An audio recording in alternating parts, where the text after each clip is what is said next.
മിന്നൽ പ്രളയത്തിൻ്റെയും ദുരന്തത്തിൻ്റെയും പശ്ചാത്തലത്തിൽ 14 ജില്ലകളിലും കൃഷി വകുപ്പ് കൺട്രോൾ റൂമുകൾ ആരംഭിച്ചു.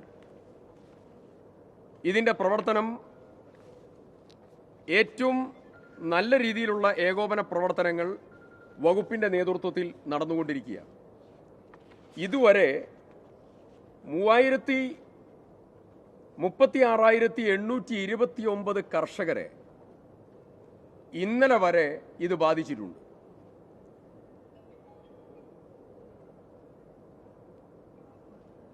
അതിൽ 3,264 ഹെക്ടർ കാർഷിക ഭൂമി 36,829 കർഷകരെ ബാധിച്ചു. 3,264 ഹെക്ടർ കൃഷിഭൂമി ഇതിൽ ബാധിക്കപ്പെട്ടിട്ടുണ്ട്.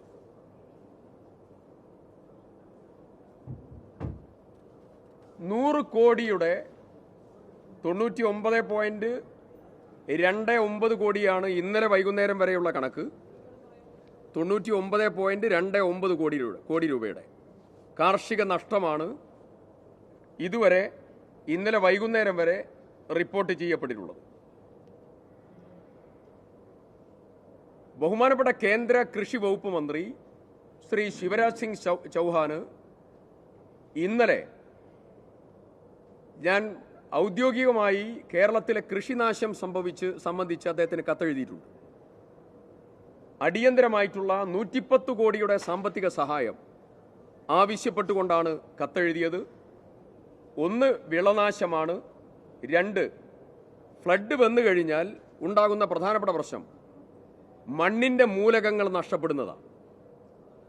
അപ്പോൾ അത് പുനഃക്രമീകരിക്കാനും പുതിയ കൃഷി ആരംഭിക്കാനും ആവശ്യമായ സൗകര്യങ്ങൾ ചെയ്യുന്നതിന് വേണ്ടിയിട്ടുള്ള 10 കോടി രൂപയുടെ അതുൾപ്പെടെ 110 കോടി രൂപയുടെ സഹായം ആവശ്യപ്പെട്ടുകൊണ്ടാണ് കേന്ദ്ര കൃഷി മന്ത്രിക്ക് ഇതുമായി ബന്ധപ്പെട്ടുകൊണ്ട് കത്ത് നൽകിയിട്ടുള്ളത്. മറ്റൊരു പ്രധാനപ്പെട്ടതായിരിക്കുന്ന കാര്യം,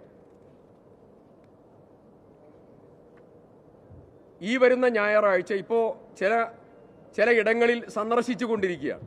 കൃഷിനാശം സംഭവിച്ച സ്ഥലത്ത് സന്ദർശിച്ചുകൊണ്ടിരിക്കുകയാണ്.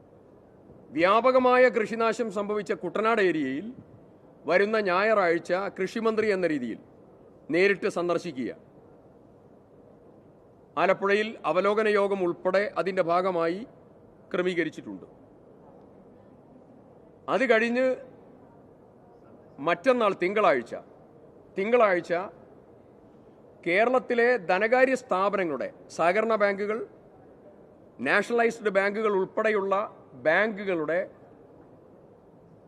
വിവിധ സർക്കാർ അഗ്രികൾച്ചറൽ ഡിപ്പാർട്ട്മെൻറ്റിൻ്റെയും ധനകാര്യ വകുപ്പിൻ്റെയും വിവിധ ഏജൻസീസിൻ്റെ പ്രത്യേക യോഗം വിളിച്ചിരിക്കുകയാണ്. അതിൽ സഹകരണ മന്ത്രിയും ഞാനും അതിൽ പങ്കെടുക്കും. ആ മീറ്റിങ്ങിൻ്റെ പർപ്പസ് നഷ്ടം വന്നതായിരിക്കുന്ന കർഷകർക്ക് കാർഷിക വൃത്തി മുന്നോട്ട് കൊണ്ടുപോകാനുള്ള പ്രത്യേക സാമ്പത്തിക സൗകര്യം ഏർപ്പെടുത്തുന്നതിന് വേണ്ടിയുള്ള ഒരു പുതിയ മൂവ്മെന്റ് ആരംഭിക്കാൻ വേണ്ടിയാണ്. അതിനു വേണ്ടിയിട്ടുള്ള ഒരു തുടക്കം അന്നത്തെ മീറ്റിങ്ങോടുകൂടി ആരംഭിക്കണം എന്നുള്ളതാണ് ആഗ്രഹിക്കുന്നത്. ആ മീറ്റിങ്ങിന് ശേഷം അതിൻ്റെ തീരുമാനങ്ങൾ നിങ്ങളുമായി പങ്കുവയ്ക്കും.